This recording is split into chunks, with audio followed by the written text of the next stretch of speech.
মাত্র ১.৫ বছর আগেও জামাতে যে সকল নেতাকর্মী পালিয়ে বেড়াতেন বা বিভিন্নভাবে দেশের বাইরে ছিলেন, মামলা হামলার কারণে জর্জরিত ছিলেন, তো আমার কাছে মনে হয় যে ৫ই আগস্টের পরবর্তী সময় জামাতের ইতিহাসে সর্বোচ্চ সুদিন আজকে জামাত ইসলাম দেখছে।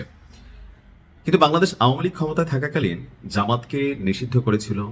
রাজনৈতিকভাবে জামাত অনেক কোণঠাসা হয়েছিল।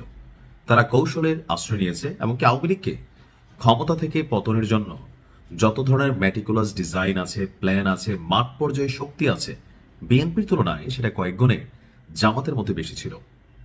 এটার মূল যে ফাউন্ডেশনটা বা শক্তিটা, ওই যে একটা কথা আছে গণতন্ত্রে যে জনগণই ক্ষমতার উৎস, অর্থাৎ জামাতের মধ্যে একটা বড় ধরনের সাপোর্টিং শ্রেণী ছিল। আওয়ামী লীগ ভাবছিল জামাত নিশ্চিহ্ন হয়ে গেছে, কিন্তু ৫ই আগস্টের ঘটনা প্রমাণ করেছে তারা নিশ্চিহ্ন হয়নি, বরং সুগঠিত হয়েছিল, সুশৃঙ্খল হয়েছিল, সাহসী হয়েছিল, কৌশল অবলম্বন করেছিল। এতগুলো কথা এই কারণে বললাম যে বাংলাদেশের রাজনৈতিক প্রেক্ষাপটে আওয়ামী লীগকে বাদ দিয়ে আপনি বাংলাদেশের রাজনীতি চিন্তা করবেন, এটা কি আসলে সম্ভব? তো এখন অনেকে বলবেন যে ভাই এই মুহূর্তে তো আওয়ামী লীগ নাই। এই মুহূর্তেও বাংলাদেশের ২০ থেকে ২৫% আওয়ামী লীগের ভোটার, জনগণ, সাপোর্টার, তারা এখন গুপ্ত অবস্থায় আছে, কেউ সুপ্ত অবস্থায় আছে, কেউ বিএনপির সাথে মিশে গেছে, কেউ জামাতের সাথে মিশে গেছে, কেউ জাতীয় পার্টি কিংবা এনসিপির সাথে মিশে গেছে। তার মানে এই না যে বাংলাদেশে আওয়ামী লীগ নাই। এমনকি এবারে ভোটের মাঠেও আপনি দেখেন আওয়ামী লীগের ভোটারদেরা যারা আছেন তাদেরকে নিয়ে এক ধরনের লুফালুফি কারাকারি চলছে। তো এর মাঝখানে তারেক রহমানের এক বক্তব্যকে কেন্দ্র করে সোশ্যাল মিডিয়াতে এক ধরনের নিন্দার ঝড় বইছে। কিন্তু প্রকৃতপক্ষে আপনি যদি চিন্তা করেন অ্যাজ এ পলিটিশিয়ান, সেক্ষেত্রে তারেক রহমানের এই বক্তব্য যে অ্যাজ এ লিডার, ঠিক আছে, যে একটা বাংলাদেশকে তিনি গণতান্ত্রিক রূপ দিতে যাচ্ছেন বা গণতন্ত্রের স্বাদ দিতে যাচ্ছেন, সেক্ষেত্রে রাজনৈতিক দল হিসাবে বা আগামী দিনে আওয়ামী লীগের নেতৃত্বে শেখ হাসিনার বিপরীতে যারা রাজনীতিতে নামতে পারে, এদের মধ্যে হচ্ছে সজীব ওয়াজেদ জয় এবং পুতুল। তো এই দুজনকে আসলে রাজনীতি করতে পারবে, তাদেরকে কি ভবিষ্যৎ সরকার যারা ক্ষমতায় আসবেন রাজনীতির সুযোগ দিবেন নাকি না? আওয়ামী লীগ যেমন জনাব তারেক রহমানকে দেশের বাহিরে পাঠিয়ে রাখছিল, বেগম খালেদা জিয়াকে রাজনৈতিকভাবে কোণঠাসা করে রেখেছিল, একটা মানে গাভী টাইপ একটা কি বলো যে বিরোধী দল সংসদে ছিল, যেটা সরকারি দলেরই ছায়া হিসেবে কাজ করতো, পান চাবানো ছাড়া কোনো কাজ ছিল না। তো বিএনপিও কি আসলে এরকম ভাবে আওয়ামী লীগকে ব্যান করার পক্ষে অথবা রাজনীতি থেকে মাঠের বাহিরে বের করে দেওয়ার পক্ষে? না।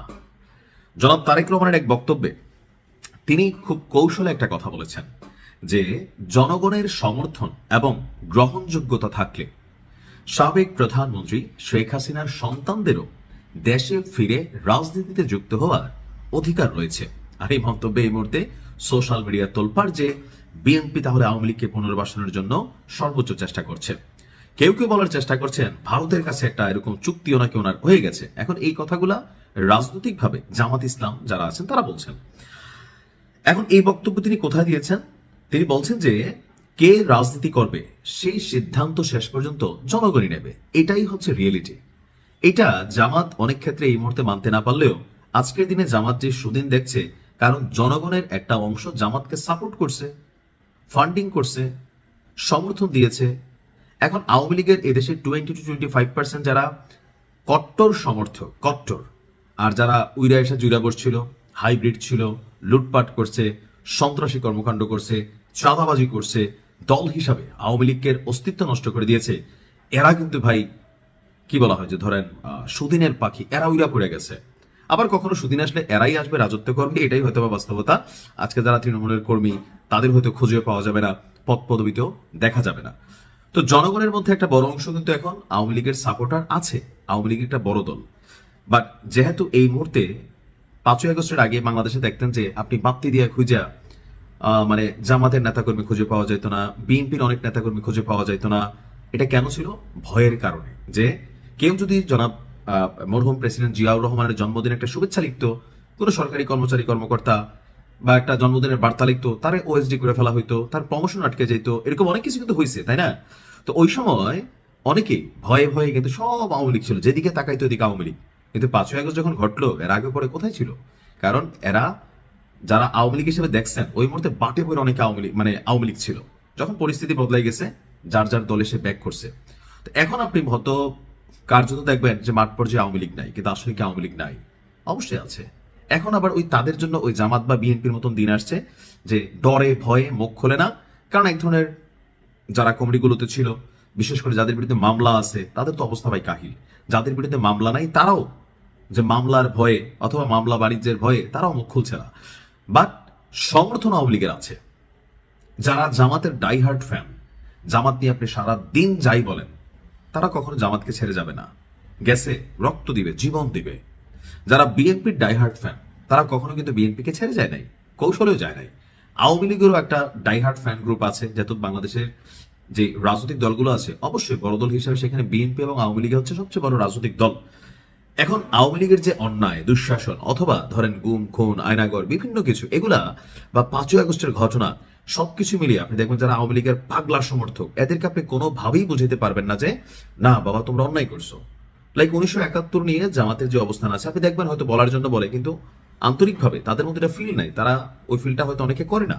আপনি দেখবেন এটা নিয়ে বললে যে এখন তো আপনি এই কথা বললে আপনার ভাই উল্টা এসে ধরে মাইরও দিবে বা মবের মধ্যে আপনারা ফালাই দিবে যে তুমি কেন এই কথা বলছো, কিসের রাজাকার বা কিসের স্বাধীনতা বিরোধী শক্তি। নতুন করে এখানে অনেক ইতিহাস তৈরি হবে, রচিত হবে। তো সবকিছু মিলিয়ে জনাব তারেক রহমান এই বক্তব্য যখন দিলেন, আমরা দেখলাম যে আন্তর্জাতিক গণমাধ্যম রয়টার্সে তিনি এই বক্তব্য দিয়েছেন যে তাকে প্রশ্ন করা হয়েছিল যে শেখ হাসিনার সন্তানরা তারা বিদেশ থেকে ফিরে রাজনীতিতে যুক্ত হতে পারবেন কিনা। তো তিনি বলছিলেন যদি কাউকে মানুষ গ্রহণ করে, যদি মানুষ তাদের স্বাগত জানায়, তাহলে যে কারো রাজনীতি করার অধিকার আছে। তো এখন আপনার আমি এই কথাগুলোর যে মূল ফোকাসটা জনাব তারেক রহমানের বক্তব্যে আছে সেটা হচ্ছে কি যে তিনি সাক্ষাৎকার দিচ্ছেন কোথায়, রয়টার্সকে। রয়টার্সের নিউজ আর্টিকেল কারা পড়ে, সারা পৃথিবীর যেই মানবাধিকার সংস্থাগুলো আছে, রাষ্ট্রের প্রধানরা আছেন বা লাইক কূটনীতিকরা আছেন, অ্যাম্বাসেডাররা আছেন, হ্যাঁ এটা কিন্তু তারা পড়ে। তো সেখানে যদি জনাব তারেক রহমান বলতো না এখানে আওয়ামী লীগের আর জায়গা নাই, কথার কথা, তাহলে আন্তর্জাতিকভাবে তার যে নেতৃত্ব সেটা নিয়ে প্রশ্ন তুলতো যে তিনিও তো আসলে রাজনীতির মাঠে সবাইকে ওয়েলকাম জানাচ্ছেন না। কেউ কেউ বলছেন যে শহীদ প্রেসিডেন্ট জিয়াউর রহমান যখন তিনি শেখ হাসিনাকে বাংলাদেশে পুনর্বাসন করছিলেন এর 2-3 বছর পরে তিনি মরে গেছিলেন। সো এখন যদি আবার এই আওয়ামী লীগকে পুনর্বাসন করা হয় হয়তো তারেক রহমান নিজেও কখনো মারা যাবেন, এরকম নানান পারসেপশন আছে। কিন্তু দিন শেষে আপনি যখন আন্তর্জাতিক গণমাধ্যমকে সাক্ষাৎকার দিচ্ছেন সেখানে আপনি দেখবেন আমাদের জামাতের আমির ওনার বক্তব্য বদলাই যায়, আমাদের জনাব তারেক রহমান ওনার বক্তব্য বদলাই যায়, আর আওয়ামী লীগ এখন বক্তব্য দিলে দেখবেন তাদের বক্তব্য বদলাই যায়। কিন্তু বাংলাদেশের মাঠের রাজনীতিতে তাদের বক্তব্যগুলো ভিন্ন হয়। তো আপনি কি মনে করছেন যে আওয়ামী লীগ জামাতের সাথে যা করছে, এখন জামাতও যদি একই কাজ আওয়ামী লীগের সাথে করে সেটা কি শোভনীয় হবে? নাম্বার 1। নাম্বার 2, জনাব তারেক রহমান যে বক্তব্য দিয়েছেন ইন্টারন্যাশনালি ডিপ্লোম্যাটিক ওয়েতে, সেই বক্তব্য আপনি কি সমর্থন করেন?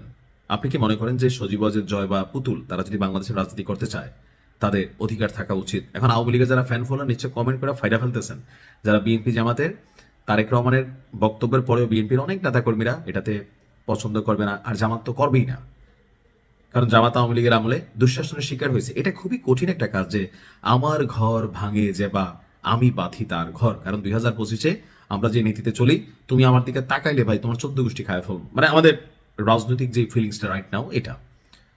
তো রাজনীতি হবে, আলোচনা হবে, আন্তর্জাতিক গণমাধ্যমে সাক্ষাৎ হবে। দিন শেষে আমরা বাংলাদেশের মানুষ, এখানে আমাদেরকে মিলেমিশে থাকতে হবে। রাজনীতিতে আপনি হয়তো সাময়িক সময়ের জন্য ক্ষমতায় বসবেন, বসার আগে বা পরে যখন আপনি অন্যায় করবেন, অত্যাচার করবেন, জনগণের ক্ষতি করবেন, পেশি শক্তির ব্যবহার করবেন, জুলুম করবেন, আপনার পরিণতি একদিন আপনিও মজলুম হয়ে যাবেন। নিশ্চয় আওয়ামী লীগকে দেখে বাংলাদেশের অনেক মানুষের শিক্ষা হচ্ছে। তবে তারেক রহমানের এমন বক্তব্যকে আমি যদি আন্তর্জাতিকভাবে বিশ্লেষণ করি, ডিপ্লোম্যাটিক একটা বক্তব্য তিনি দিয়েছেন। এখন মনের খবর আর ডিপ্লোম্যাটিক খবর এটা আলাদা। তো তারপরেও এখানে যিনি বসবেন আন্তর্জাতিক গণমাধ্যমে বিপরীতে সাক্ষাৎকার দিতে পারবে না। তো যাই হোক, ভিডিওটা একটু লম্বা হয়ে গেল। ভালো থাকুন, আসসালামু আলাইকুম।